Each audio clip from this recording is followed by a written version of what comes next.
everyone, it's Gina here from orchidandopal.com, and this is going to be a quick video just to share my project submission for the Eureka Crystal Beads Midwinter's Beading Challenge. I ended up making a necklace and earrings set using the mystery contents that they had sent, and I shared that a couple weeks ago in a video. I will link that in the corner.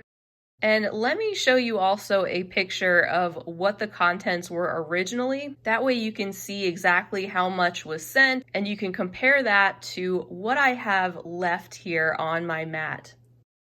So I ended up using every type of item that they sent for the necklace and earrings, and some of the materials I actually used 100% of what they sent. The only things I used from my stash were some of the findings and a little bit of wire, but everything else came directly from those contents. So let me reveal the finished set to you so you can see what you think.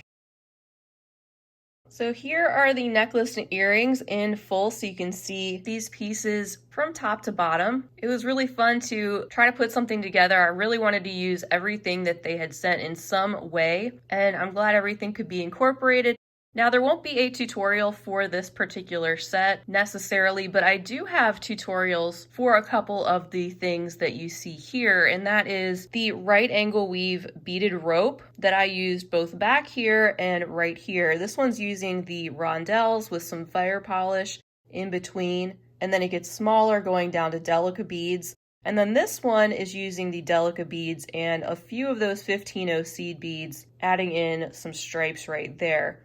So if you're curious about prismatic right angle weave or how to make a beaded rope like that, you can check out the tutorial. I will link that in the corner as well. And I have a tutorial on how to make your own wire, cord, or bead ends. I didn't have any particular ending findings that matched this size of beaded chain that I made, so it was great to be able to DIY some of those endings to secure the back of the necklace. Here is a close-up look at the pendant. You can see it's made with one of those emerald-cut Krakowski crystal stones as the focal, and I bezeled that with some of the delica beads as well as some of those 15-0s. I added the fire polish in each of the corners there. You can also see that I included some of the 2-hole nibbit beads around the bottom and the top, and some more fire polish and the crystal rondelles around the sides with a few more of those 15-0 seed beads. And there's a look at the back if you're curious.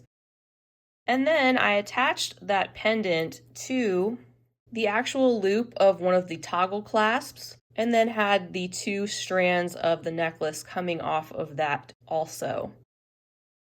So after I made the actual pendant, I had some of the nibbit beads and things left over. I decided to do something with those and make some beaded components that would coordinate and that could be woven into a beaded rope and brought up the necklace. So I made 6 of these components, and you can see that includes the teacup beads as well. First, by making a inner loop of beads with the nibbits and then stepping up and adding more around it.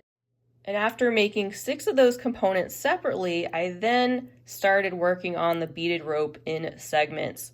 So here's a closer look at the larger portion of the beaded rope. And you can see I also used some of the teacup beads on each segment, beginning and end, in order to frame that out. You can see those again right there. 2 more components, then some additional teacup beads, brought in some more of the blue 15-0s up here to keep some of the blue going, and then just finished up with 2 long lengths of prismatic right angle weave, all the way to the end of the necklace where you can see those coiled wire endings and that second toggle clasp that they sent. Here's a peek at the earrings. Those findings did come from my stash, but you can see 2 more of those components that I worked up that were separate from the bracelet originally that I simply popped some ear wires onto.